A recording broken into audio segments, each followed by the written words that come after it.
It's uncomfortable and cold, but hey, I'm gay so it's like.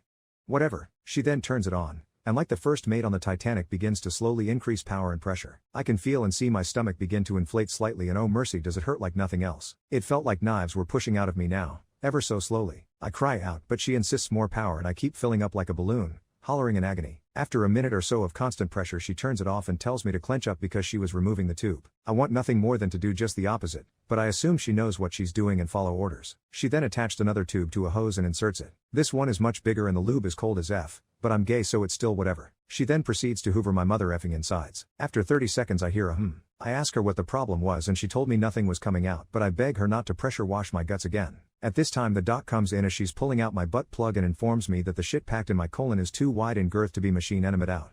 She was going to have to do this manually. She has the nurse grab a bucket, a plain white janitor's bucket and puts it underneath me. She then puts on the latex gloves, completely lubes up her hands and begins what I consider to be some sort of medical finger bang to loosen me up.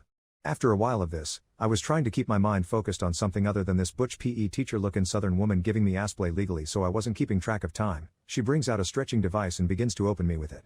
At this point I feel so ashamed of myself, but I'm also doped out of my mind. The pain begins to come back in full force and I start shouting for more painkillers but Lady MacGyver down there tells me that they can't administer more because it will stop me up even more. I'm just going to have to deal with it until they can unclog me. So, I endure as I'm being stretched. It hurts like hell down on my asshole, too. I feel her fingers in there and she tells me to push. So, I push. I push so hard that I feel like the blood vessels in my face are popping. My head starts to bang. I'm pushing hard and she's telling me to push more. I must have been screaming my head off. I can't imagine that I wasn't. Finally, I felt something give. She told me to push more and I could feel things moving. So, I pushed some more. After a minute I finally feel myself deflating as water and shit debris tumble out into the bucket. It all happened very quick after that. I was unobstructed and gushing hot lava a minute later and finally felt complete, utter, blissful relief. I was told after I woke up in the hospital 8 hours later, around 5 p.m., that the doc literally helped deliver my shit child. I had never been more embarrassed in my life.